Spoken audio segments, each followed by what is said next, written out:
Ladies and gentlemen, it's 6 o'clock. I'd like to welcome you to the City Council meeting, and those of you that are out there live streaming, we welcome you too. If you live stream with us, you're always welcome ahead of the council meetings to put in comments that we will read the comment out loud for you if you don't feel comfortable being in this environment. So at this point, I'm going to ask you to stand. I'll lead you in prayer, and then we'll do the pledge of allegiance.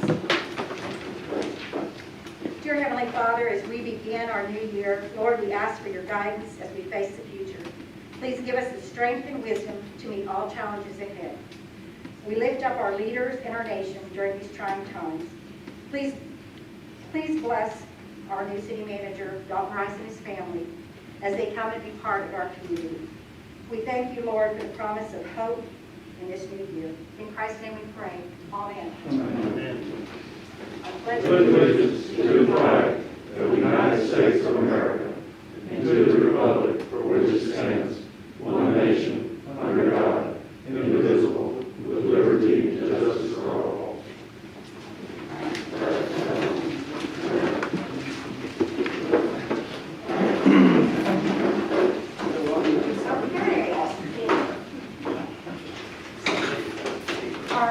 Our mayor could not make it tonight, so we sent the B team in for him, so bear with us as we do this. Citizens' comments, when you stand up for citizens' comments, you can talk about anything, non-agenda, agenda items, whatever you wish. The council legally cannot address it, they can't discuss it, and that's by law, we can't do that. In addition to that, right after we close citizens' comments, we'll have the public hearing, and so if you want to make remarks during the public hearing about the land, that would be a good time to address those. However, you can address them in public, at the public comments too, if you'd like. So, Mark, did you want to address them during the public hearing, or do you want to come up now and make some remarks? Well, I'll do it right now, as long as I got the floor. Sure, Yeah. absolutely. So it sounds like it may be more appropriate that during the public hearing I can speak then too. But my name is Mark Allen. I live at 48 South Cliffwood Circle, and I am the executive director of the EDC. I spoke with Tom Edwards, board chair of the EDC, and while our EDC hasn't voted or discussed the proposed 3.4 acres of commercial zoning that's on the agenda tonight, Tom and I both believe that that's something that would be beneficial for the city, and I can tell you that I, in my capacity at the EDC, I'll commit to working closely with the developer to ensure that we get good, appropriate tenants that would meet the needs of the community and be something that the community would be proud of. So I and Tom Edwards are fully supportive of the commercial zoning of the 3.4 acres. Good, thank you, Mark, appreciate that. We did have one call-in comment, Glenda Newport, and she was approaching us about some obscene signs, political signs around Mortgage Point, so we have been looking into that, and we have been in contact with her, so we wanted to announce that. All righty, so at this point, we're going to enter into the public hearing part of it. The time that we're going to go into public hearing is 6:04. And what we're addressing, and I believe we have some maps up there, BJ? Yes, ma'am. Okay. What we're going to address is A0505B, H. Payton 3.422, commercial residential, and also A053BC, GL Lindsay 94934, single family. Everybody know where that is? And kind of an unusual description, but if you go down from our maintenance building, if you know where that is, on the left-hand side of the road where the clearing is, that's the area that we're talking about. And I'm going to ask BJ Little with Trillian Associates just to kind of give you a brief summary of what it is, so that way if there are some questions, that he can kind of address those with you. He represents the Keeler properties. Good evening, everybody. So my name's BJ Little. I'm with Trillian Associates. I'm here representing the developers. Scott Keela is also here, one of the developers. So we just went through, we got done with P&Z last week. Kind of the same thing that I've told them. I want to make sure everybody understands tonight. This is a two-piece zoning. We've already completed the annexation. We're now coming back for the rezoning on this. There is a 3.42 acre piece that is, we're requesting commercial residential, and then the remaining 94 acres is all going to be residential. The residential portion, part of that's going to tie to the existing Rancho Del Lago subdivision. The other half is on the other side of what an actual creek area is. All of these lots are going to be over half acre. I believe they're about 0.6 in size. The developers learned that half acre lots with a septic tank, you can't really put a pool. So we've increased those a little bit larger just so if those homeowners choose to have a pool in the future, they can do that. All of these homes are going to be in the $400,000 to $500,000 range. These are going to be nice, upscale, nice community. The commercial piece, and I call it commercial, but it's more of a neighborhood service. At P&Z, we went ahead and told them that the developer was committing to the fact that there was not going to be any restaurants, no bars within this, and that it was going to be of the professional nature. So I believe the way that P&Z, they put some stipulations on this, and that they voted for that commercial piece to be both available for residential use, but also for commercial to only be in a professional nature, I believe. I'm sure that P&Z will be here to, someone from P&Z will tell you exactly what the wording is. But the developer committed that there are no restaurants or bars. And there was a lot of residents that were concerned about that, and that for sure is not the intent to have a restaurant or a bar. For that commercial piece, because of the size of it, it really doesn't lend itself to building a strip center. It's going to be more of a nice building, and I had some pictures last time. I didn't bring new ones with me. But if you go look at any of Keela's work that's over there by his building on 2305, these are going to be really nice commercial buildings. It'll either be a one-size unit with one tenant, or it could be one size with two tenants. I believe it's going to be one building, possibly two. Again, the property doesn't really lend itself to putting multiple buildings on. There's a bunch of drainage that runs behind it, and the size of it, we're restricted with access off of Morgan's Point. So that's the intent, that's the plan for that. All of the residential in the back, again, is just going to be residential portion. I guess if there's any questions you'll have about it or anything specific, I know we've already turned in phase one plat and construction plans. I think those are in the process right now getting reviewed. So I believe we're trying to come back pretty quickly with that phase one. So. Thank you. Very much appreciated. Is there anyone else at this time that wants to make a public comment in regards to the property? Mr. Hankins? I just had a question. You'll go ahead and come up to the podium. We can see you better and hear you better. I haven't been to the PNC meetings or anything like that. But when CC built this strip mall, I called him on the phone and I asked him to have all the lights pointing down. And he did that, so I'm hoping they'll do the same, so we can still see the sky. They have this new light on the restaurant now in the corner. It's extremely bright, shining in everyone's yards. And I'd like to avoid something like that happening again. That's all. Thank you. Is there anyone else who would like any more comments for the public hearing? No? Okay. So I will adjourn the public hearing at 6:09. All right, item 1 is, this is the final report that we hear from the planning and zoning. Is there anybody from planning and zoning that wants to do the report? Or there you are, Ken, you're waiting. I saw Andrea, but I didn't see you. Thank you, Ken.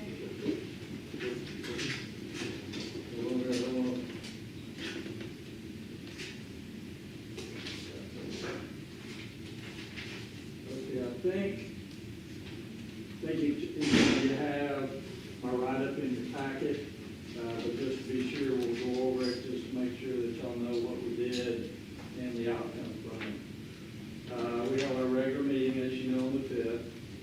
One of our agenda items was to take appropriate action on the zoning, the 2 plots of land that were annexed in the Morgan Point Resort. And the 2 properties were, as Donna has indicated. We had a small presentation by the Turley Associates, giving us the same thing that he did as told us about tonight, about the homes, the sizes, and the commercial property that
Rancho Del Lago lot, and with the rustic terrain behind their lots, they felt like that all of a sudden that was being taken away from them. After the hearing that we had, it was pointed out that this was just a zoning change right now, that we have the other drainage issues and commercial property and single-family residential will be addressed during the plat stages that we get into as these steps are taken.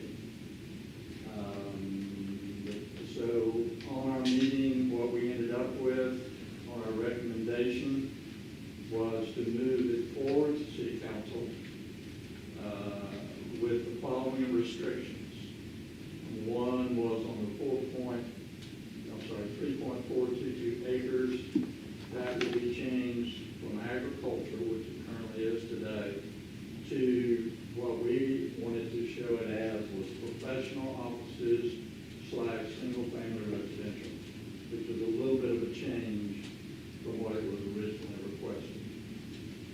And the second item on the 94.934 acres, all we did there was agreeing to move it forward to change it from agricultural to single-family residential. And that was concluded in our meeting. Thank you, Ken. Appreciate your report. Council, is there anything you'd like to ask of Ken as far as in regards to the P and Z meeting about it? And it was Mr. Keela's idea to alleviate any fears of things going in that the citizens weren't comfortable with. It was his idea to put in the professional offices. So I think he was really gracious in doing that, and the P and Z liked that recommendation. And also, BJ, I don't know if you mentioned this, but they're not going to begin to build professional offices until they have a tenant. So it's not build it and they will come, they will come, when they want you to build it. So that way we don't have any commercial property sitting. Was there anything else that you can think of from that meeting? That's pretty much what I had. Okay. Thank you very much. So from the original proposal, we changed the 3.442 acres. If you look behind item 1, it shows you the P and Z's report, and toward the bottom has their verbiage in it. They said the commercial, they recommended it moving from agriculture to professional offices / single-family residential. And then 94.934 acres will be changed from agricultural to single-family residential. So if you're ready, council, I'll entertain a I want to motion. move that we accept the recommendations. I'm going to shorten it, okay? Move that we accept recommendations containing go through all the As verbiage, proposed, okay? okay. Additional agenda. Okay. Do I hear a second? All in favor? Any opposed? All right, well, welcome to your new zoning change. Welcome in. Thank y'all. Yeah, we appreciate it. And if y'all want to leave, you're welcome to stay or leave just whenever, however you see fit. You can slip out the back door, we never. Or leave noticed. $100 bill at the door. For each of us, right, Eunice, for each of us. Start off with your rest. Okay, all righty, and now we're going to get to the minutes part of it. We have minutes before us of December 2nd and December 15th. And council, have you had time to review those minutes? Are there any changes or corrections? All right, I'll entertain a motion then. I'll make the motion to pass December 2nd and December 15th. A motion was made by Ronnie Snow, seconded by Dennis Green to approve the minutes of the December 2nd and 15th. All in favor? Opposed? Okay, motion carries. Okay, the next item on the agenda is to discuss and review an ordinance regarding the accessory building code. We don't have the ordinance in front of us. The P and Z, they had a variance come to them. This was not this meeting, but the meeting prior to that. And the gentleman wanted to put a pretty large outlet building on it, and according to our code, you could only take 2% for accessory buildings on a lot. And so the P and Z asked if our Jim took it on, and I know Dalton has been in our meetings, giving us some good advice, even though he's not on the payroll yet, but I like that. Got us some free advice there. So I'm going to turn it over to Jim to kind of say what they thought about it, and then, get your ideas on it, and then we'll have an ordinance for next time if we need to make changes. Thank you. As Donna said, it's not the entire ordinance that is under question. It basically could be boiled down to the 2% restriction. 2% 2%, depending upon the lot size and Morgan's point, would seem sufficient, but when you start looking and more peeling this onion back and look at how much square footage the house is typically, how much flat work is done in driveways, how much current existing setbacks there might be, or easements, septic fields, you start to really see the envelope get smaller. And so during the 2 times ago P&Z meeting, the discussion came up, and P&Z said we would like staff to look at expanding this. And a number of numbers were thrown out, and we suggested that we not just go with an arbitrary number, that we try and put something, science behind it. So we started looking, and 4% seemed like it was a good number, then 6% seemed like it was a good number, but if you start putting 6% accessory buildings on a 1 acre lot, you're putting the equivalent of almost another house on that lot. And so when we were talking with your incoming city manager, he had some great ideas about maybe scrapping this ordinance and writing an ordinance that has some tiers. If you're going to do, and I'm just saying as an example, if you're going to do an outbuilding that doesn't have a slab underneath it, you're not subject to certain provisions of the ordinance. You wouldn't have to come to a permit. Make it easier for our citizens to make the improvements they want to without having to come for a temporary building. But any building that was going to trigger a permit would be of any structure that needs a slab. That's going to change the impervious cover of the lot. And so then maybe if you're between 2, and this is how you'll see it ultimately, but maybe if it's 2 to 4%, it doesn't require a variance. If it's 4% or higher, it would require a variance because our lots are so different in Morgan's Point. But in any case, we shared those ideas with planning and zoning and made the suggestion that you give Dalton a few weeks to get his feet on the ground. He's got some great ideas. We'll work with him, and together we'll produce an ordinance that will flesh this out, make it easier on the citizens, but also loosen up the 2%, but not so much that we end up losing the quality of space and the green space. Basically, what we have in our package right here is not, It's the existing. we're just going to table this right now. Yes. We don't even have to table, this was just up for discussion. Oh, There's any The questions. the reason it was on your agenda is we didn't know what action planning and zoning might take. Planning and zoning might have directed us to amend it to 6%. I mean, one number that was thrown out was 20%. So, there's just a lot of variation, and so we didn't know where this was going to go. Pretty elaborate in the deal, right? Yes, Yeah. so basically this is not up for your action tonight. Of course, you have your council, you can do whatever you like. Our recommendation is to not take any action tonight, and then Dalton and I have an opportunity to present a more comprehensive ordinance that's more user-friendly and more comprehensive rather than just a arbitrary number. But we don't need a motion, we need a motion on the same table. No, we don't, we're just in discussion, so, we can, that sounds like what we want to have happen. Feel free, council, to go live before next council meeting if you have any input on this or questions you want to ask. And, we should have put number 8 as number 1 so we can get them to sign on the line before we keep committing them to this, but I'm sure they'll be happy to see it. Just like Jim said, our lots out here are not one size fits all. You go into other subdivisions and it's just perfectly laid out. Well, that's what's special about our city. We're so unique. So both Dalton and Jim felt like we needed a unique ordinance to help support the uniqueness of our city. And one last thing, too. One of the things we kind of heard during the public hearing during P&Z was, obviously we're worried about drainage. What's the stormwater impact? You start adding a bunch of slabs at 2%, you're looking at roughly about 400 square foot. You start adding more and more, you start getting up to 2,500 square foot, you do that for every lot, there could potentially be issues. And so this kind of helps us identify that, be able to address those concerns, that the residents do have ahead of the game to kind of figure out the best way forward so we can minimize the drainage impacts of the drainage. Would you be looking at also pools in that scenario? Because now, when you're talking about drainage and all that, now it's very popular to put a pool house in with a pool. Does that go in as a whole? We absolutely can,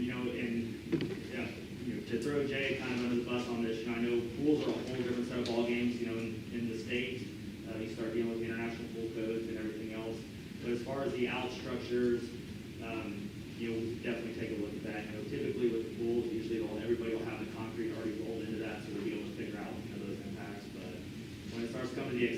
directors, and we don't want to take away from the residents, but we also don't want to, create more problems for us when there's already some of those concerns. Even just the 2 days that I've been here the past 2 weeks, drainage is a huge thing. So we just want to make sure we stay ahead of that, and I think this will be a great opportunity. Is there any further discussion?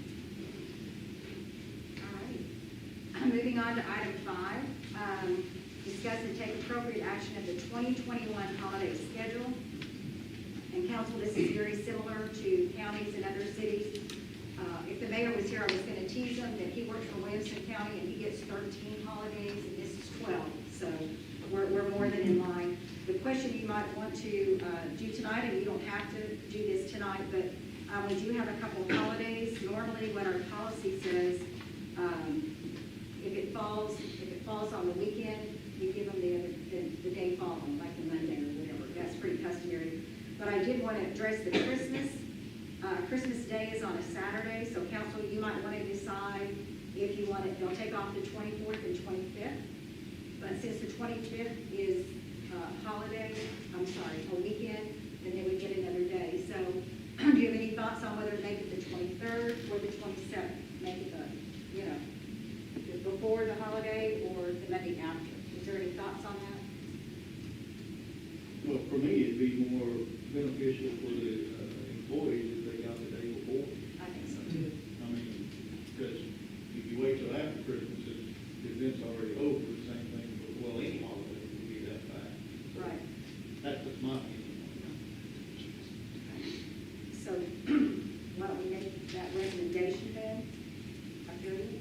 And so if you've had a chance to look at the holidays, I'll entertain a motion to adopt the holiday schedule with Bruce's suggestion of putting it down as the 23rd. I'll make a motion to accept the holiday schedule with Bruce's recommendation of the day before on December 25th.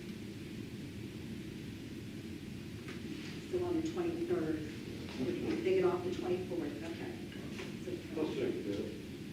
all right, all in favor, say aye. Opposed?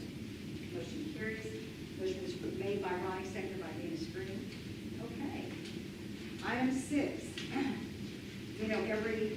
Every month, we have to go month to month on this extension of the disaster declaration. We kind of took the thing, as long as the county's under it, we'll be under it. Our next council meeting will be February 9th. I'll entertain a motion if you want to extend the disaster declaration. I'll make a motion to extend it to our next meeting from February 9th.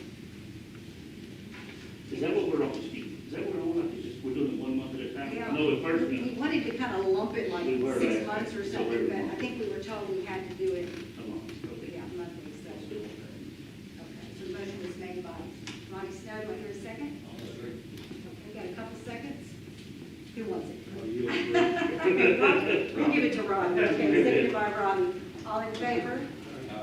Opposed? Okay, the motion carries. Okay, item 7 is, we kind of have some issues in our personnel policies. Some things we need to address. I think the last time, the first one was written way back in my time, and this one I think was written in 13. So Ophelia made a copy for everybody. This is not for you to review tonight. This is for you to take home, and let's set up a workshop session when, if you look through and there's some things we know we need some clarity on some things. So if you look it over and you have suggestions, take some time and review it. Talk to the city manager about it.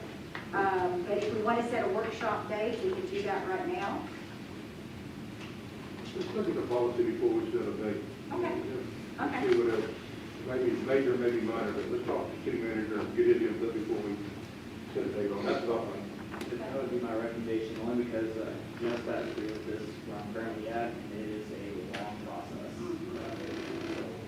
Especially since we will have to update some of the legal side of things from the HR and the personnel side. Maybe an idea to get a committee or something together to start that through, we can do a workshop in the final stuff. Do you want to make a motion to? We need to make a motion. Address the We've been workshop. discussing it. I'll make a motion, that's it. Okay, let's do it since it says action you just want to table this until the Table, next council right. meeting to set a date? It's just table, set a date, and we'll deal with next meeting or whatever, well, next meeting we can look at it again, and you can set a date down and table it again. Okay, sure, that works. So the motion was made to table this until the next council meeting or when they feel it's appropriate to bring it back up to study if they want time to review and study it. And do I hear a second? Bruce? Okay. Motion was made by Dennis Green and seconded by Bruce. All in favor, say aye. Okay, and opposed? All right, here comes the fun part. All righty. This is item 8. This is a resolution entering into a contract with the city manager.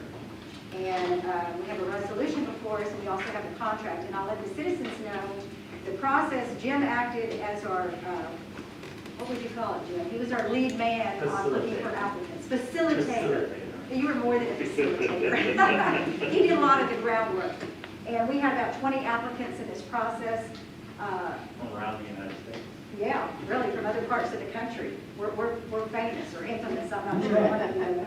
But anyway, we did have some wonderful applicants. Jim kind of screened them. We had a committee of Jim, the mayor, and I, and also Anna Barge was in on the meeting. And Jim had made his recommendations, and we agreed with the recommendations he had made. And we narrowed it down after that process to 2 candidates after going through all the resumes and different things.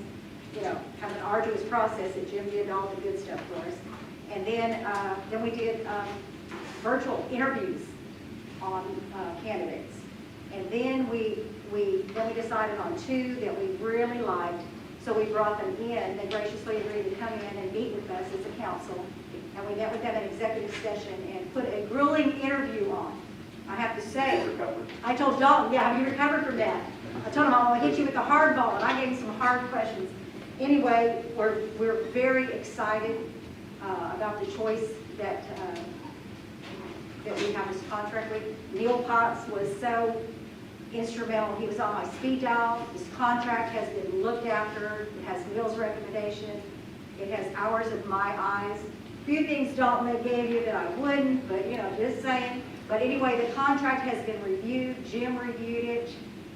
It's a standard contract, but we adopted it, and Dalton has agreed to the terms, and he was in on it. So it was many hours looking at this contract, and he graciously agreed to this contract that we have for him. And we can get copies, and that's open records for copies of this contract that he has. So council, I would ask if you would like for Dalton, I've got it over here right in front of his face to sign. So he signed it immediately on the dotted line. But I'm calling for a motion on resolution 2021-01. This is a resolution to City Council of Morris Point Resort, Belton, Texas, entering into a contract with the new city manager effective the 12th day of January 2021. He will take his office February 1st. Also, move we accept this contract as consulted. And I'll say that. Okay. Was moved by Dennis Green and seconded by Ryan Snow to adopt resolution 2021-01. All in favor, say aye. Aye. Opposed? We welcome you. We're very happy you're here. Okay. Now we are on item 9. I'm going to make the agenda. Discuss and take appropriate action. Council, what this is this is resolution 2021-02. It's an amendment for the marina. And what it was, if you remember last year in the marina budget, we were going to do some coverings of slips, and we had budgeted $16,000. Well, that was put off, not by Bud, but it couldn't be done at the time.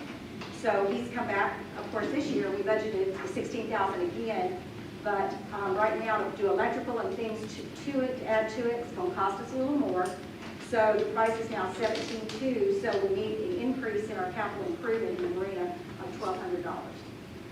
It's mostly for electrical stuff. He just wants to make sure he's covering all his bases when he does this.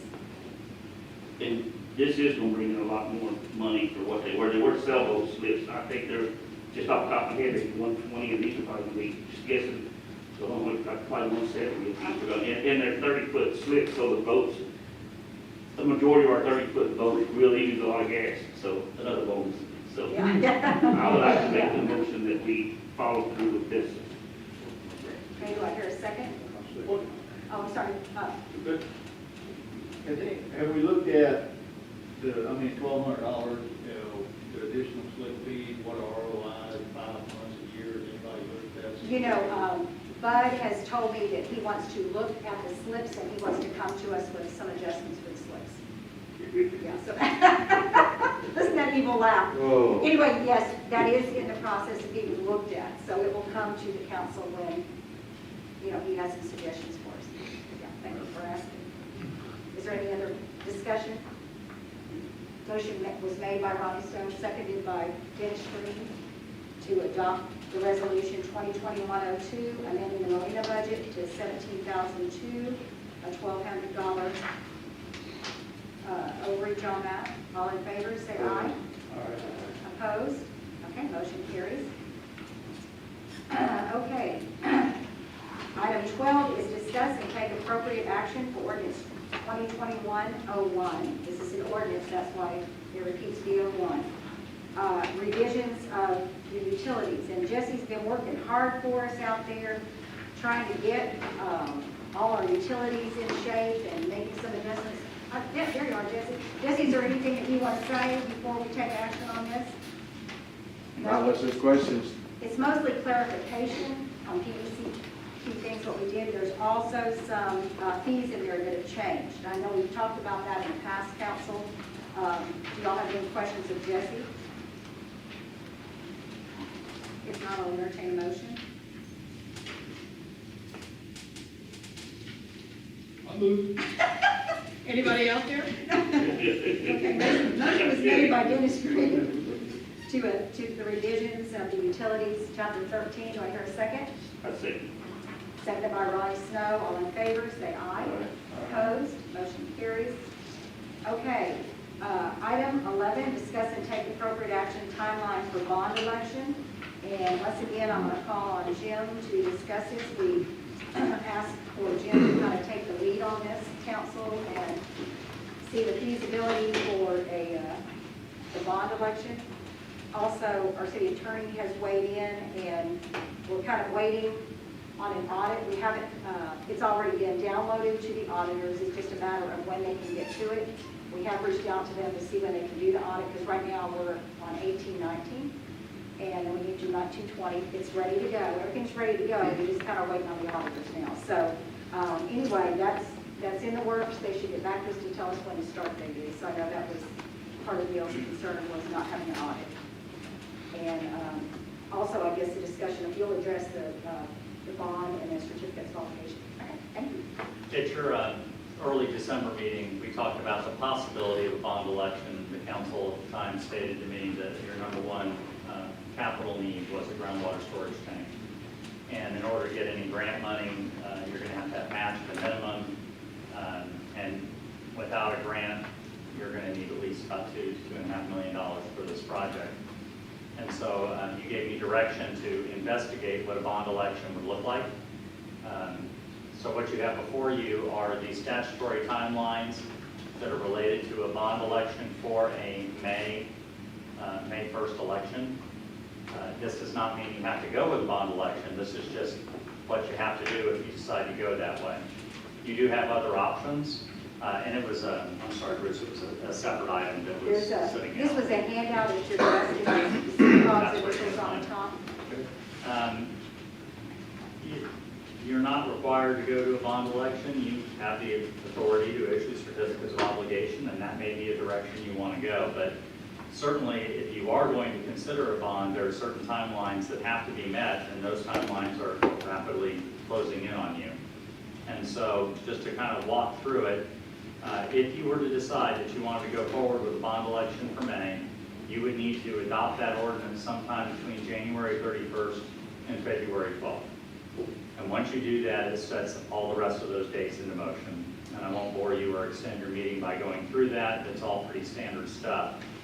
The thing that's important to note is that if you were to adopt an ordinance calling for the election in that time frame, early February, you have until early March to give notice to the county clerk that you're actually going to go to have the election. A lot of things could happen in that time frame. You could decide to issue certificates of obligation. You could decide through some investigation that a bond election is not the right time. But certainly if you miss that window, you've missed that opportunity. So you all just kind of need to make a strategic decision fairly soon between now and your next council meeting, what direction you want to go. There are pros and cons both ways. You are 1.5 audits behind. That is certainly going to impact any bond rating that you would have. It's been a while since you have been bond rated. It is typically a given that it costs more to issue a bond debt than it does certificate of obligation debt. But it's also normally pretty much a given that you get a better rate on your bonds than you will on certificates of obligation. But we don't know what your ratings would be because we haven't gone into that process yet. And we haven't been expending that time to go with bond counsel and to start to have you evaluated, because we need to know that that's the direction you are definitely wanting to go. Because once we start that into motion, that's a significant amount of staff time to go into that process and start determining that. The bottom line is you have options. We had discussed in December that when the new city manager came on board, that he or she would have plenty of things to do in their first couple of months. So the idea was discussed that the COG would transition from being your city manager contractor to being your bond strategy or bond, I don't want to say bond counsel because that's a technical term, but to take you through the process of determining which debt, holding the public outreach meetings, any that you might want. And so I put together 4 tasks at the bottom. 5 tasks that could be in the form of an agreement. You don't have to decide on that agreement tonight, but certainly wanted to get this before council and to get your feedback on that. I think it's also important to note that we hope that your audit that's in arrears will be done before the bond election would be taken. We hope that, we don't have a guarantee of that, but all the items have been uploaded. They were uploaded in November. And so now it's just a matter of getting on the CPA's calendar to get this, get your last audit put to bed and get it finished. And they can immediately start on this year's audit. So when you get approval, if you do get approval from the voters, that doesn't mean that you have to immediately, the vote's taken on May 1st and you have to go sell bonds on May 2nd. You have a period of time that you can go through your due diligence and sell those bonds when it's advantageous to you and you can get the best rating possible. Certainly you're going to take a hit if you go out to sell bonds before you have your audit back, because the bond counsel is going to want to see your most recent financials. So there would be some timing in that. But I'd be glad to answer any questions. Dalton has significant experience in this area. I'm sure that is the one who would have to administer this. He has some ideas, but certainly these are the relevant Attorney General's office dates. It is not unreasonable that you could go through a bond election. The question is that what you want to do at this time? It is certainly much quicker to issue certificates of obligation and go incur the debt. But we don't know enough to know what those rates would be. To compare the two and to go through that process is something that I think you need to do before you, certainly before March 2nd, when you would give the notice to the county clerk, last day to give notice to the county clerk for the election. If it loses certificates of obligation, we still have to have the audit last track. It's going to probably impact the rate that you can get on that. In either case, you're probably going to want to wait until your audit to issue the debt. Somebody rating, they don't rate your bonds or they're going to, certificate of obligations, just like going to the bank or a large insurance company and making a loan. So, they're going to want to see your probably last 3 years, hopefully 3 years, and determine how to price that, that money. So I think it's going to be really important to have that. You've been in the banking business and where you know somebody, you know what bankers are. Cover myself. It's going to look at it, that's why it comes in your class for long. They're going to know that you got current financial information. So they can make their determination happen, whether to make the money and how fast. So when you look at the timing, that is for you all to set. if your timing is that this is your number one priority and you want to hit the road running on a groundwater storage tank, you have to look at how fast do we do that? Well, your legal counsel and I have both just said, it needs to be at least when one audit is in the books. You might be able to get away with saying the other audit is underway because it's still in the audit window, but certainly you're gonna take a hit if both of those audits are not complete, and we don't know what the results of that audit will be. So what the bond election would do, if you called for it, I'm not suggesting that you do or you don't, I'm just telling you that if you call for the bond election, it starts this process into motion. And should the voters decide that they would agree with you that a bond is necessary, you still would have time for those audits to be completed before you brought in bond counsel to go get rated. Because you don't have to do those things concurrently. But what we're gonna be able to bring you during that time period are merely gonna be estimates as to what we think your bond rating will be. And so, it's not a number that you're gonna be able to take 100% to the bank. I also need to remind you that this is not a large bond election. I don't wanna make light of 2.5 or $2 million, but, it's a significant amount of money, but as far as bonds go, it's a relatively small issuance. And so, That's part of the problem, too, is Yes. that it's a small issue, and you're going to have a certain amount of cost. Whether it's a minimum amount of cost of bond counsel and regulations and utilities. So if you borrow $1 million, $50 as opposed to 10, you have a much higher percentage of cost. So, that's another reason, I think the last issue, department, you've done this for the population. So, I think one of the reasons why is because it's just, the cost, the proportion to the amount that you're borrowing are less if you go and use this obligation. Would a smaller bond issue like that, have a higher rate to? Yeah, probably so. High demand? Yeah, it's not easy for particularly large investors to be buying bonds. Put all this expense into it. for See, that's the small thing, amount. you got a lot of the same expense for a $10 million bond as you would do $1 million. Right. And some of the other things too, and again, this is where we have a lot of flexibility in it, is groundwater storage is important, it's necessary. If we have flexibility, if council desires that, hey, we can issue COs, certificates, and get it done, get it, some of the things that we can look at forward, and definitely some of the, many priorities that we have, going into this is, hey, if there's opportunities where we can create a 3 or 5 year kind of capital improvement project plan, that would benefit infrastructure, benefit other amenities around the city, give, address some residential issues that, that we're gonna, that we need to address, in the coming years, we can then say, hey, let's go out for a larger bond, once we get the audits back, once we get our rates back, and show them that, hey, we're good to go, we're on the right track. Now we can take that, let's just say 5-year plan as an example, and put that bond, that larger bond over the course of 5 years. We can actually budget for it. It shows, the residents that, hey, we have a plan, here's what we're looking at for capital.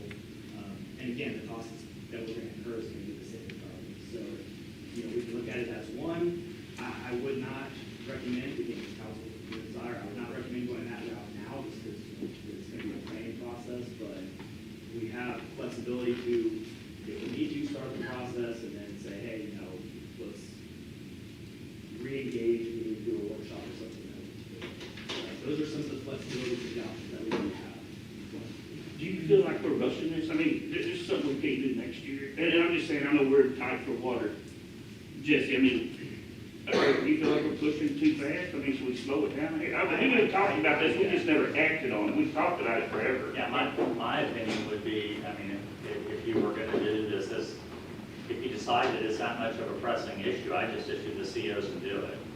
Because the COs are gonna be the lowest cost of issuance, it's the fastest way to get money, it's the least protracted process, and the percentage difference, although, someone's recording this and they'll probably throw it in my face later, I don't think you're gonna see a substantially different lending rate between a CO and a bond that you rush. Are the terms basically the same? If you borrow $2 million at 3% of the 20-year term, it's gonna cost you $11,000. The question, another thing you got, you sit down and are you increasing, by doing this, are you increasing revenue to be able to cover this amount? So it comes from somewhere else. And so that's one of the things that, to answer your question directly, I have no idea yet. That's some of the things that, we're gonna find out. Because, that's what I also wanna know is, what does 1 cent, mean for us for revenue? Is that gonna impact our interest in tax? I wanna have those answers that I can bring something legitimate to you where, hey, in a year and a half, we can come back and say, let's go out for a larger bond so we can cover and address larger issues throughout the city, such as drainage or, plus groundwater storage or whatever, and have some transparent conversations, bring those to the residents, see their thoughts and get some ideas. And our tax rate stays the same. That may be an option where, if we need to, the flexibility with this is, I don't know yet. We'll find out about, when we need to do it. But the great thing is the CO, if we need to pull the trigger on the CO, we can do that. And the groundwater storage, that's a necessary item. It's not like we're trying to do this for something that's not necessary. We did not go far, Yeah. The other flexibility that the CO gives you is because the issuance costs, to Neil's point, because the issuance costs are less. Got new administration coming into Washington, there's talk of another stimulus package. Whether, this isn't a political statement, it's just a factual statement. The first stimulus package had a huge infrastructure project, and we came this close to being able to get in for a very low match to no match grant for the groundwater storage tank. If there's a second round of stimulus and we're able to get you successfully competing for a majority of those funds for the groundwater storage tank, you could leverage CO dollars as your match, and you could make that happen relatively quickly, as opposed to bond election, which is going to lock you into a program. Good idea. Yeah. Flexibility. And two things I want to point out is one, and just for the citizens out there, if you're not aware of what we're talking about, it's a ground storage unit like we have at Tower 1. Because when our water gets low at peak times in the summer, when there's a lot of use, when there's a drought situation, our tanks drain, and it takes a long time to fill them back up. So this would be some extra storage. The council's talked about this for over 2 years. It's been a top priority. This has absolutely nothing to do with the annexations, bringing this on.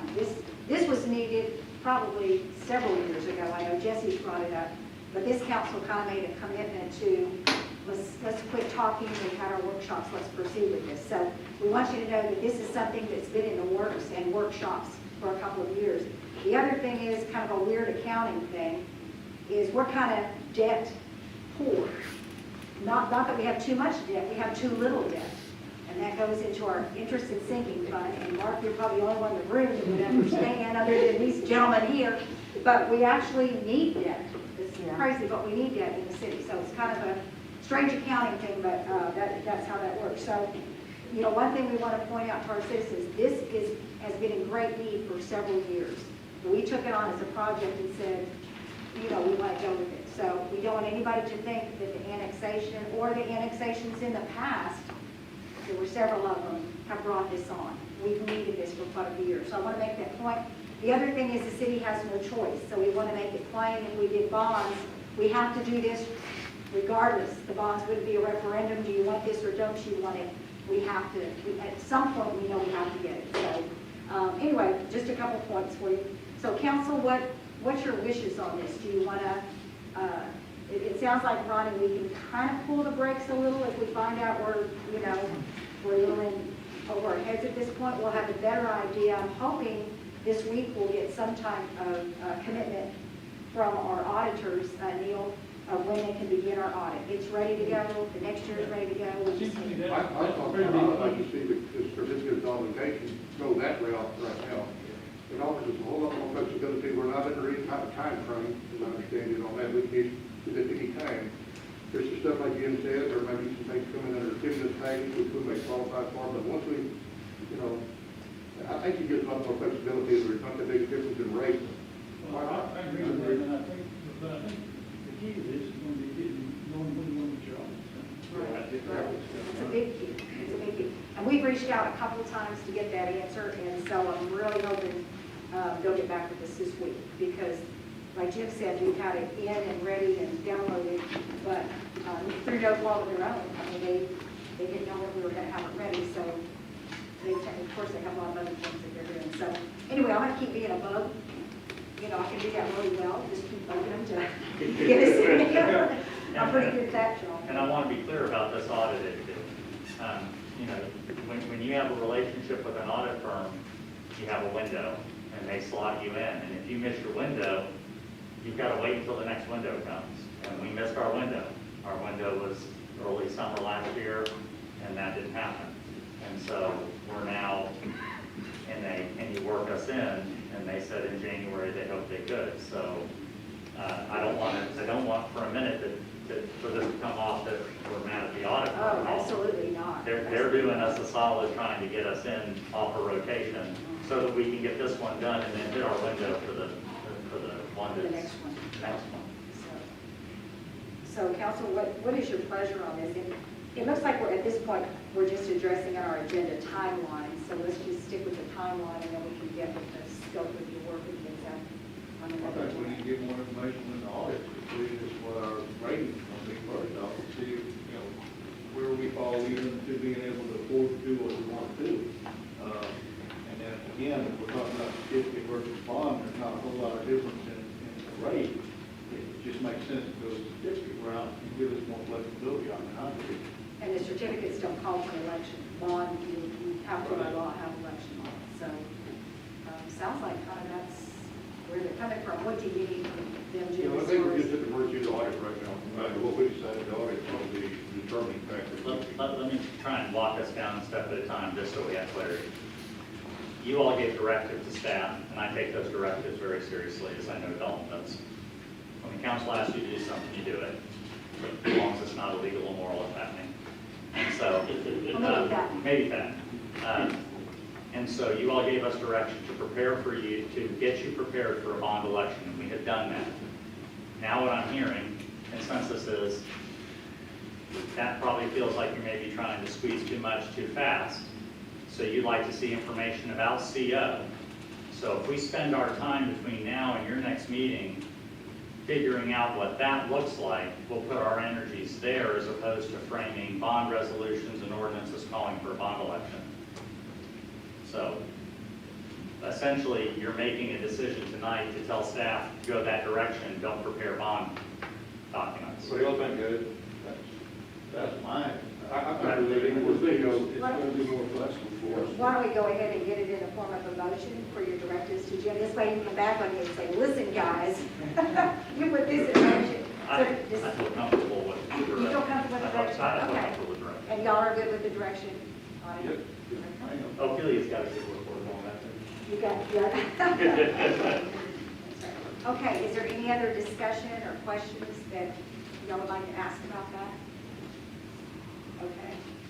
We're on item 12, which is report from committees, city departments, finance, anything. I have the ladies auxiliary report. I don't know if there's a library report tonight. Okay. Ladies auxiliary, they have, their meeting for January due to the rise in COVID, they're not going to do that in person, but they're waiting to formally install President Karen Steiger, First Vice President Lynn Milam, Second Vice President Judy Dillon, Secretary Ashley Larson, Treasurer Rebecca Hutton, Historian Charlotte Barrott, I'm destroying that name. First board member, we have first, second, third, fourth board members, Linda Morris, Cindy Capps, Lynn Zimmerman, and Jeanette Bratman. So those will be the new officers for the auxiliary. And they did postpone it. The lighting contest, they loved it, that went on. Did y'all get to look at the website and see all the gorgeous lights we got out here in the city? So they had bragging rights, they put up big signs for best overall, and the wow factor and everything. So, we thank the Ladies Auxiliary for doing that for us. The Santa Pal Assistance Program, they did do that. They worked with the Volunteer Firefighters Association on that. And so we're happy that they were able to do that during this time. We're going to have a new auxiliary t-shirt. So I know all of y'all wanted an auxiliary t-shirt. So let them know about that. The Fireman's Ball, which we all look forward to in February, no, they're going to have to postpone it. So anyway, they're gonna just check, and when the protocols are lifted and we can do something like that, they'll get another volunteer for us, so look forward to that. And so she said, for any updates, just go to the Ladies Auxiliary, Waters Point VFD for any updates on that. Are there any other, well, I've got a very important thing I get to do. But he's looking down. You know, instead of keys to the city, you get your bag.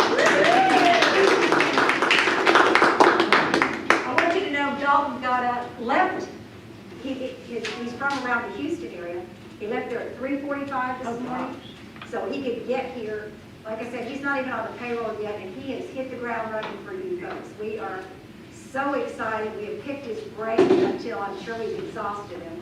So anyway, we're so thrilled he's here, and we really thank him for his generous time he's given to us so far. We want to get to meet the staff and some of the citizens out here and some of the council members. So welcome, we're so happy you're here. One more announcement, please. Sure. I'd like to recognize Mark Allen, and she's not here, Anna Barr, but Friday, late in the afternoon, the state of Texas transferred over $120,000 of CARES Act money. So all the I's got dotted and the T's got crossed, so thank you to you and your committee, and if you see Anna, thank her for her chasing down the paperwork. Now, we spent this $120,000, Yeah.